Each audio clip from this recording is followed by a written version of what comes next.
నమస్కారం, ఘంటారావానికి స్వాగతం. ముందుగా ప్రధానాంశాలు. Yoga for one earth one health నినాదంతో విశాఖ యోగా డే. ప్రధాని మోదీ సమక్షంలో గిన్నిస్ రికార్డ్.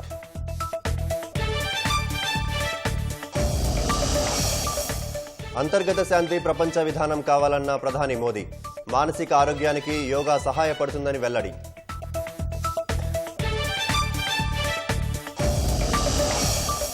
రాష్ట్ర వ్యాప్తంగా అంతర్జాతీయ యోగా వేడుకలు. గచ్చిబౌలిలో ఆసనాలు వేసిన 5,000 మంది.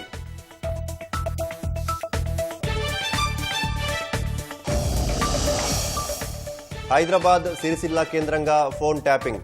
బండి సంజయ్ ఆరోపణ. కేసీఆర్, కేటీఆర్కు ఎందుకు నోటీసులు ఇవ్వలేదని ప్రశ్నించిన కేంద్ర మంత్రి. క్వారీ యజమానిని బెదిరించిన కేసులో ఎమ్మెల్యే కౌశిక్ రెడ్డి అరెస్ట్. హనుమకొండ తరలించిన సుబేదారు పోలీసులు.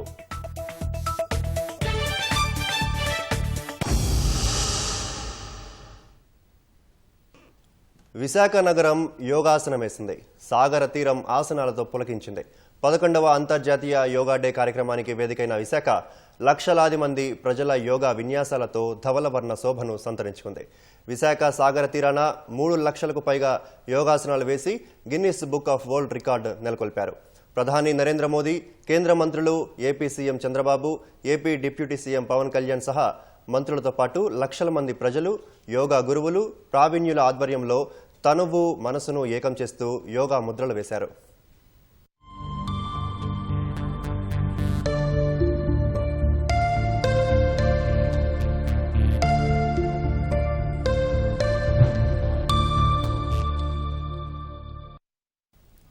యోగా ప్రజలందరి కోసమని ప్రధాని నరేంద్ర మోదీ ఉద్ఘాటించారు.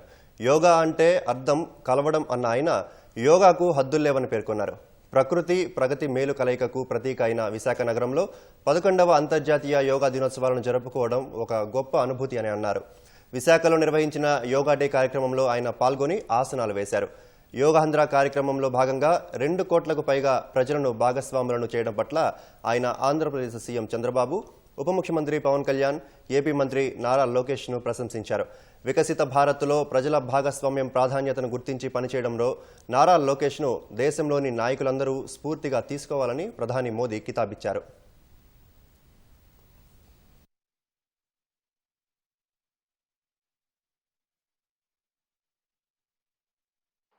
योग का सीधा साधा अर्थ होता है जुड़ना, और ये देखना सुखद है कि कैसे योग ने पूरे विश्व को जोड़ा है। वो दिन जब संयुक्त राष्ट्र में भारत ने प्रस्ताव रखा कि 21 जून को अंतर्राष्ट्रीय योग दिवस के रूप में मान्यता मिले, और तब कम से कम समय में दुनिया के 175 देश हमारे इस प्रस्ताव के साथ खड़े हुए। आज की दुनिया में ऐसी एकजुटता, ऐसा समर्थन सामान्य घटना नहीं है। ये सिर्फ एक प्रस्ताव का समर्थन भर नहीं था, ये मानवता के भले के लिए दुनिया का सामूहिक प्रयास था। आज 11 साल बाद हम देख रहे हैं कि योग दुनिया भर में करोड़ों लोगों की जीवन शैली का हिस्सा बन चुका है। मुझे गर्व होता है योग सभी का है और सभी के लिए है। Yoga is for everyone, beyond boundaries, beyond background, beyond age और एबिलिटी। आज मुझे इस बात की खुशी है कि हम सभी विशाखापट्टनम में हैं। ये शहर प्रकृति और प्रगति दोनों की संगम स्थली है। यहाँ के लोगों ने इतना अच्छा आयोजन किया है। मैं चंद्रबाबू नायडू गारू और पवन कल्याण गारू को बधाई देता हूँ। आपके नेतृत्व में आंध्र प्रदेश ने योगांध्रा अभियान का एक शानदार इनिशिएटिव लिया। मैं विशेष तौर पर नारा लोकेश गारू के प्रयासों की भी विशेष प्रशंसा करना चाहता हूं। योग का सोशल सेलिब्रेशन कैसे होना चाहिए, समाज के हर वर्ग को कैसे जोड़ना चाहिए, ये उन्होंने बीते 1-1.5 महीने के इस योगांध्र अभियान में करके दिखाया। और इसके लिए भाई लोकेश अनेक अनेक बधाई के पात्र हैं। और मैं तो देशवासियों को भी कहूंगा कि ऐसे अवसरों को किस प्रकार से सामाजिक स्तर पर गहराई से ले जाया जा सकता है, भाई लोकेश ने जो काम किया है उसको एक नमूने के रूप में देखना चाहिए। मुझे बताया गया है कि योगांध्र अभियान से 2 करोड़ से ज्यादा लोग जुड़े हैं। पब्लिक पार्टिसिपेशन की यही वो स्पिरिट है जो विकसित भारत का मुख्य आधार है। जब जनता खुद आगे बढ़कर किसी मुहिम को थाम लेती है, किसी लक्ष्य को ओन कर लेती है, तो उस लक्ष्य की प्राप्ति से हमें कोई रोक नहीं पाता। जनता जनार्दन की ये सदा इच्छा और आपके प्रयास यहां इस आयोजन में हर तरफ नजर आ रहे हैं। యోగాను ప్రధాని నరేంద్ర మోదీ విశ్వవ్యాప్తం చేశారని ఏపీ ముఖ్యమంత్రి చంద్రబాబు అన్నారు. 11వ యోగా దినోత్సవం రోజు విశాఖలో చరిత్ర సృష్టించబోతున్నామని వ్యాఖ్యానించారు. యోగా దినోత్సవాన్ని 130 దేశాల్లో జరుపుకుంటున్నారని, యోగాతో శారీరక మానసిక ఆరోగ్యం లభిస్తాయని చంద్రబాబు తెలిపారు. యోగా అంటే వ్యాయామం మాత్రమే కాదన్న చంద్రబాబు యోగాతో క్రమశిక్షణ, ఏకాగ్రత పెరుగుతాయని స్పష్టం చేశారు. స్వర్ణాంధ్ర 2047 సాధనలో యోగాకు భాగస్వామ్యం కల్పిస్తామని వెల్లడించారు. Yoga is accepted by everyone, irrespective of nationality, region, religion, and language. Yoga results in union of body, mind, and spirit. It is beneficial for physical health, mental health, stress management, boost immunity, enhanced self-confidence, self-discovery, growth, mindfulness, inner peace, and holistic well-being. This results in reduced violence and promotion of peace. Technology, including AI, has made yoga more inclusive and accessible. I thank Honorable Prime Minister for giving us the opportunity to host this event and gracing us with his presence today.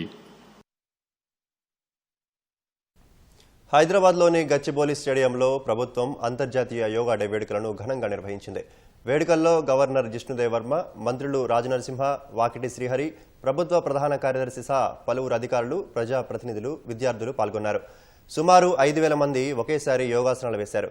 Yoga సాధనను జీవితంలో భాగం చేసుకోవడం వల్ల ఆరోగ్యాన్ని కాపాడుకోవచ్చని మంత్రి దామోదర రాజనరసింహ చెప్పారు.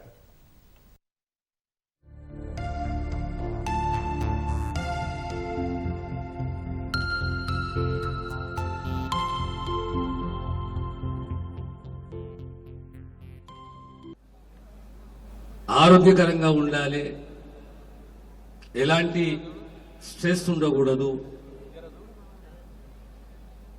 ధార్మిక చింతన పెరగాలి. అంటే అన్నిట్లో గొప్ప సాధన ఏదైనా ఉన్నది అంటే ఈ యోగ సాధననే. పోయినసారి కూడా మనం పెద్ద ఎత్తున జరుపుకున్నాము. ఈసారి ఇంకా పెద్ద ఎత్తున ఈ ప్రాంగణంలో జరుపుకుంటున్నాము. ఇది మన రాష్ట్రంలో కరిక్యులంలో ఒక భాగం అయిపోయింది. ప్రతి ఒక్క పాఠశాల, ప్రతి ఒక్క కళాశాల, ప్రతి ఒక్కరూ ఈ యోగా పాటించాలి. గత సంవత్సరం సుమారు 600 పైచిలకు యోగా ఇన్స్ట్రక్షన్ నియమించి ఒక సంవత్సరంలో 5 లక్షల మందికి యోగాను, దాని యొక్క ప్రాముఖ్యత, దాని యొక్క గొప్పతనము, జనజీవనంలో ఎంత అవసరమో అనేది వాళ్ళ నియామకాలు, ఓ కరికులము, అదే రకంగా రాబోయే కాలంలో ఇంకో కనీసం ఒక 300 మంది ఇన్స్ట్రక్టర్స్ నియమించాలని చెప్పి ప్రభుత్వం ఆలోచన చేస్తున్నది. So yoga should be A part of our life. Our food habits, our lifestyle, our mental stress. One way out to live a content, peaceful life is daily yoga should be a part of our life. And you need an instructor initially. And the government of Telangana ఆ దిశగా కృషి చేస్తున్నది. ప్రతి తెలంగాణ పౌరుడు, ప్రతి కుటుంబము యోగ విద్యలో విశ్వాసంతో, క్రమశిక్షణతోటి అందులో ప్రావీణ్యత పొందాలని చెప్పి ఈ ప్రభుత్వం యొక్క లక్ష్యము. క్వారీ యజమానిని బెదిరించిన కేసులో ఎమ్మెల్యే పాడి కౌశిక్ రెడ్డిని శంషాబాద్ విమానాశ్రయంలో హనుమకొండ సుబేదారి పోలీసులు అరెస్ట్ చేశారు. అనంతరం ఆయన్ను హనుమకొండ పోలీస్ స్టేషన్కు తరలించారు. పూర్తి వివరాలు మా ప్రతినిధి రవిచంద్ర ప్రత్యక్ష ప్రసారం ద్వారా అందిస్తారు. హుజూరాబాద్ ఎమ్మెల్యే పాడి కౌశిక్ రెడ్డిని అరెస్ట్ చేసినటువంటి హనుమకొండ సుబేదారి పోలీసులు మరి కాసేపట్లో ఆయన వైద్య పరీక్షల నిమిత్తం ఎంజిఎంకి తరలించి అక్కడి నుంచి కూడా నేరుగా హనుమకొండ కోర్టుకి తరలించినారు. ఏదైతే వ్యాపారిని హనుమకొండ జిల్లా కమలాపూర్ మండలం గుండేడు అలాగే వంగపల్లి మధ్యలో ఉన్నటువంటి క్వారీకి సంబంధించినటువంటి వ్యాపారిని బెదిరించి 50 లక్షల రూపాయలు డిమాండ్ చేశారని ఆయన భార్య ఉమాదేవి ఇచ్చిన ఫిర్యాదు మేరకు ఏప్రిల్ 21 ఇక్కడ సుబేదారి పోలీస్ స్టేషన్లో కేసు నమోదైంది. అలాగే దీనికి సంబంధించి పోలీసులు విచారణ చేస్తున్న క్రమంలో పాడి కౌశిక్ రెడ్డి హైకోర్టును ఆశ్రయించారు. అయితే ఇది తన అక్రమంగా అరెస్ట్ చేస్తున్నారని చెప్పేసి పాడి కౌశిక్ రెడ్డి హైకోర్టుని ఆశ్రయించారు. హైకోర్టు ఏదైతే పాడి కౌశిక్ రెడ్డి పెట్టుకున్నటువంటి పిటిషన్ని కొట్టివేసింది. ఈ క్రమంలో అర్ధరాత్రి శంషాబాద్ విమానాశ్రయంకి వెళ్ళినటువంటి సుబేదారి పోలీసులు అక్కడ పాడి కౌశిక్ రెడ్డిని అదుపులోకి తీసుకున్నారు. అక్కడి నుంచి నేరుగా హన్మకొండ సుబేదారి పోలీస్ స్టేషన్ తీసుకొచ్చారు. మరి కాసేపట్లో ఇక్కడి నుంచి కూడా ముందుగా ఎంజిఎంకు వైద్య పరీక్షల నిమిత్తం తీసుకెళ్ళి ఆ తర్వాత కోర్టులో హాజరుపరుచనున్నారు. ఆ తర్వాత ఇక పాడి కౌశిక్ రెడ్డి అరెస్ట్ విషయాన్ని తెలుసుకున్నటువంటి పార్టీ శ్రేణులంతా కూడా సుబేదారి పోలీస్ స్టేషన్ వద్దకు చేరుకున్నారు. అలాగే పోలీసు ఈ అరెస్టు అక్రమంగా చేశారంటూ కూడా వారంతా నినాదాలు చేశారు. అలాగే మాజీ ఎమ్మెల్యే వినయ్ భాస్కర్ కొద్దిసేపటి క్రితం కూడా వచ్చి తాను న్యాయవాదులతో వచ్చానని కనీసం లోపలికి అనుమతించట్లేదని చెప్పేసి పేర్కొంటూ కూడా లోపలికి వెళ్ళడానికి ప్రయత్నించినా కూడా పోలీసులు అడ్డుకోవడం జరిగింది. దీనికి సంబంధించి ప్రస్తుతం అయితే ఇక్కడ భారీగా పోలీసులు మోహరించారు. ఇటు సుబేదారి పోలీస్ స్టేషన్ వద్ద అలాగే ఎంజిఎం వద్ద అలాగే కోర్టు వద్ద కూడా భారీగా పోలీసులు మోహరించారు. మరి కాసేపట్లో ఇక్కడి నుంచి సుబేదారి పోలీస్ స్టేషన్ నుంచి పోలీసులు పటిష్ట బందోబస్తు నడుమ ఎంజిఎం ఆసుపత్రికి తీసుకెళ్తున్నారు. అలాగే ప్రస్తుతం ఆయన పాడి కౌశిక్ రెడ్డి పోలీస్ స్టేషన్లో ఉన్నారు. ఆయన తన న్యాయవాదులతోటి లీగల్ టీంతో మాట్లాడుతున్నారు. ఏ విధంగా ప్రొసీడ్ అవ్వాలన్నది న్యాయవాదులతో మాట్లాడుతున్నారు. వినయ్ భాస్కర్ అలాగే ఇతర న్యాయవాదులు ఆయన తరఫున కోర్టులో వాదించే లీగల్ టీం అంతా కూడా ప్రస్తుతం లోపల ఉన్నారు. ఆ తర్వాత ఇక్కడి నుంచి కాసేపట్లో అంటే మరో 20 నిమిషాల్లో ఆయన ఇక్కడి నుంచి కూడా ఎంజిఎం ఆసుపత్రికి ఆ తర్వాత కోర్టుకి తరలించినారు. దీనికి సంబంధించి మరింత వివరాలు అంటే ఈ అరెస్ట్ ఏ విధంగా చూస్తారన్నది బీఆర్ఎస్ నేత రాకేష్ రెడ్డి మనతో ఉన్నారు. సార్ చెప్పండి సార్. కేవలం ప్రశ్నించేటువంటి గొంతులను నొక్కాలనేటువంటి ఒక ఆలోచనతోనే హుజురాబాద్ శాసనసభ్యులు కౌశిక్ రెడ్డి గారిని అరెస్ట్ చేయడం జరిగింది. 6 గ్యారంటీల విషయంలో అదేవిధంగా 420 హామీల విషయంలో ప్రభుత్వాన్ని అనునిత్యం గట్టిగా ప్రశ్నిస్తున్నది కౌశిక్ రెడ్డి గారు. కాబట్టి వారానికి ఒక కేసు, మంత్లీ ఒక అరెస్ట్ ఒక తంతుగా మారిపోయింది. మరి ఏదో ఒక వ్యాపారి ఒక కంప్లైంట్ ఇచ్చిండని ఆ కంప్లైంట్ పేరు చెప్పుకొని ఈరోజు అరెస్ట్ చేయడం ఏదైతుందో కౌశిక్ రెడ్డి గారిని, ఇది నిజంగా కుట్రపూరితం. అలా వాస్తవం ఏందో తెలియదు, అర్ధరాత్రి అరెస్ట్ చేస్తారు. పోనీ అరెస్ట్ చేసినా కనీసం మాలాంటి వాళ్ళు వెళ్ళి వాస్తవం ఏందో తెలుసుకునేటువంటి ఒక ప్రయత్నం చేయాలని మేము చేస్తే మమ్మల్ని అడ్డుకుంటారు. ఇది ప్రజాస్వామ్య స్ఫూర్తికి ఇది విరుద్ధము. అనునిత్యము మేము చూస్తున్నాము ఈ రాష్ట్రంలో పోలీసులు కేవలం బీఆర్ఎస్ పార్టీ నాయకులను కార్యకర్తలను అణచివేసే దాంట్లోనే ఉన్నారు. రాష్ట్ర శాంతి భద్రతలు అవసరం లేదు, బీఆర్ఎస్ పార్టీని కంట్రోల్ చేస్తే ఇక అన్నీ అయిపోతాయి అనేటువంటి ఒక భావనలో వాళ్ళు ఉన్నారు. ఇది సరైనటువంటిది కాదు. రాష్ట్రంలో కేసీఆర్ గారిని, కేటీఆర్ గారిని, హరీష్ రావు గారిని అనునిత్యము వాళ్ళు మరి విచారణల పేరు మీద తిప్పుతున్నారు. కాబట్టి ఇప్పుడు ప్రజలు ఏంటంటే ఈ ఈ ఈ ఈ ప్రభుత్వం కంటే గతంలో కేసీఆర్ గారే బాగుండే అనేటువంటి దూరంలో ఉన్నారు. స్థానిక సంస్థల ఎన్నికలు భారీ ఇచ్చిన ఫిర్యాదు మేరకు 50 లక్షల రూపాయలు డిమాండ్ చేశారు, బెదిరించారు, ప్రాణహాని ఉందని చెప్తూ కూడా ఫిర్యాదు చేశారు. అది ఒక పెద్ద కుట్ర, అది ఒక పెద్ద కుట్ర. అది కుట్రపూరితంగా ఒక కేసును ఒక కంప్లైంట్ ఇప్పించడం జరిగింది, కుట్రపూరితంగా కేసును రిజిస్టర్ చేయడం జరిగింది. గ్రామ అభివృద్ధికి సంబంధించి మాత్రమే కౌశిక్ రెడ్డి గారు ఆ వ్యాపారితో మాట్లాడింది తప్ప ఎక్కడ బెదిరింపులు లేవని స్థానిక ప్రజలు చెప్తున్నారు. కాబట్టి దాన్ని కూడా పోలీసులు విచారణలో భాగంగా తీసుకుంటే బాగుంటుంది. ధన్యవాదాలండి. అలాగే భారీగా పార్టీ శ్రేణులంతా కూడా ఇక్కడ చేరుకున్నారు. పోలీసులకు వ్యతిరేకంగా వారంతా కూడా నినాదాలు చేస్తున్నారు. మరి కాసేపట్లో ఇక్కడి నుంచి సుబేదారి పోలీస్ స్టేషన్ నుంచి పాడి కౌశిక్ రెడ్డి ఎంజిఎం తరలించి అక్కడి నుంచి నేరుగా కోర్టుకి తరలించనున్నారు. Over to studio.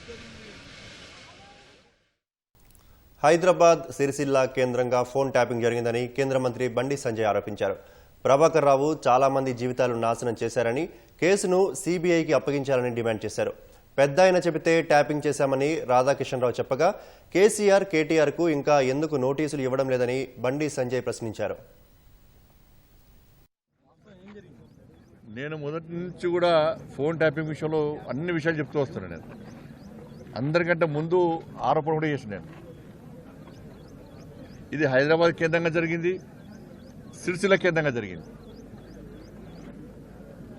ప్రణీత్ రావు అనే వ్యక్తి ద్వారా సిరిసిల్ల కేంద్రంగా ఈ ఫోన్ ట్యాపింగ్ జరిగింది.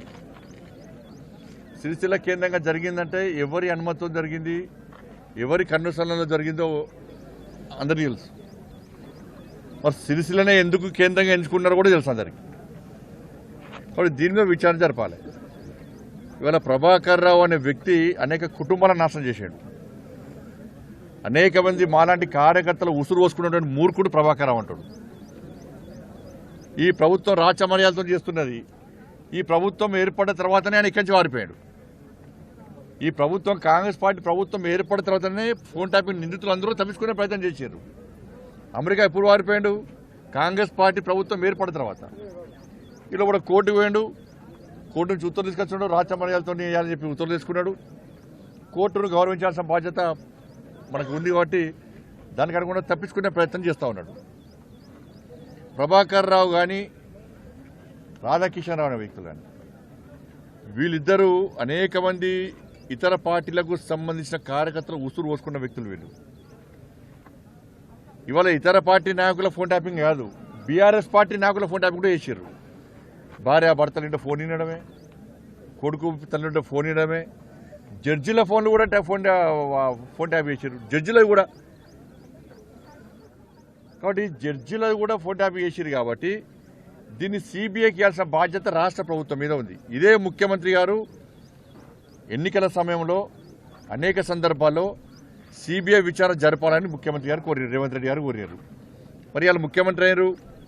ఫోన్ ట్యాపింగ్ విషయంలో విచారణ తూతూ మంత్రంగా సాగుతున్నది. ఇవాళ కేవలం అధికారులకే పరిమితం చేయకండి. ఇవాళ వాళ్ళ వాంగ్మూలంలో ఏం చెప్పారు? పెద్ద ఆయన చెప్తే మేము ఫోన్ ట్యాపింగ్ చేస్తామన్నారు. పెద్ద ఆయన ఎవరు? పెద్ద ఆయన కల్వకుంట్ల చంద్రశేఖర్ రావు అని చెప్పి క్లియర్గా దానిలో వాంగ్మూలంలో ఆ స్టేట్మెంట్లో రికార్డ్ అయి ఉన్నది ఆల్రెడీ. మరి స్టేట్మెంట్లో భుజంగరావు, రాధాకృష్ణారావు ఎవరు వాళ్ళిద్దరు స్టేట్మెంట్ ఇచ్చినప్పుడు రాధాకిషన్ రావు స్టేట్మెంట్లో పెద్ద ఆయనే కేసీఆర్ చెప్తే మేము ఫోన్ ట్యాపింగ్ చేస్తామని చెప్పి ఆయన స్టేట్మెంట్ ఇచ్చినప్పుడు నోటీస్ ఎవరికి ఇవ్వాలి? కేసీఆర్కు నోటీస్ ఇవ్వాలి. సిరిసిల్ల ఎవరి కేంద్రంగా జరిగింది? కేసీఆర్ కొడుకు కేంద్రంగా జరిగింది. మరి వాళ్ళిద్దరికి ఎందుకు నోటీసులు లేరు? అంటే ప్రభుత్వం వాళ్ళని కాపాడే ప్రయత్నం చేస్తున్నది. లోపాయకార ఒప్పందం, కాంగ్రెస్కును బీఆర్ఎస్కు లోపాయకార ఒప్పందం. ఫోన్ అక్రమ ట్యాపింగ్ కేసులో 4 విడతలుగా పొంతనలేని సమాధానాలు చెబుతూ వచ్చిన ప్రధాన నిందితుడు ప్రభాకర్ రావు తాజాగా కొత్త విషయాన్ని సిట్ అధికారులు ఎదుట ప్రస్తావించారు. 5వ విడతగా నిన్న ఆయన్ని ప్రత్యేక దర్యాప్తు బృందం విచారించగా తనకు అప్పటి డీజీపీ చెబితేనే ఫోన్ ట్యాపింగ్కు పాల్పడ్డారని వివరణ ఇచ్చినట్టు తెలుస్తోంది. అప్పటి ప్రభుత్వ పెద్దలెవరూ తనకు ఈ విషయంలో ఆదేశాలు ఇవ్వలేదని చెప్పినట్లు సమాచారం. అప్పట్లో ఫోన్ అక్రమ ట్యాపింగ్ వ్యవహారాలను పర్యవేక్షించిన ఇతర నిందితులు ప్రణీత్రావు, భుజంగరావు, రాధాకిషన్ రావు, తిరుపతన్న అంతా ప్రభాకర్రావు చెప్పినట్లే తాము పనిచేశామని ఇప్పటికే సిట్కు వాంగ్మూలం ఇచ్చారు. ఈ నేపథ్యంలో ఫోన్ అక్రమ ట్యాపింగ్ కోసం వారికి ఎందుకు ఆదేశాలు ఇవ్వాల్సి వచ్చిందనే కోణంలో సిట్ ప్రభాకర్రావును ప్రశ్నిస్తోంది. ఇప్పటి వరకు మావోయిస్టులకు సహకరించినందుకే ఫోన్లు వినాల్సి వచ్చిందని ప్రభాకర్రావు చెబుతూ వచ్చారు. అందుకు సిట్ ఆధారాలు అడగడంతో ఉన్నతాధికారుల వైపు వేలెత్తి చూపినట్లు తెలిసిందే. అయితే ప్రభాకర్రావు కేసు నుంచి తప్పించుకునేందుకే ఇలాంటి ఎత్తుగడలకు పాల్పడుతున్నారని సిట్ అనుమానిస్తున్నట్లు తెలుస్తోంది. ప్రభాకర్రావు ఎప్పటికప్పుడు పొంతనలేని సమాధానాలతో దర్యాప్తుకు ఆటంకం కలిగిస్తున్నట్లు భావిస్తోంది. మహబూబాద్ జిల్లా కొత్తగూడ మండలం గుంజేడులో ఆదివాసీ గిరిజనుల ఆరాధ్య దైవం ముసలమ్మ తల్లి జాతర వైభవంగా జరుగుతుంది. జాతరకు అధిక సంఖ్యలో భక్తులు హాజరై తమ మొక్కులు చెల్లించుకున్నారు.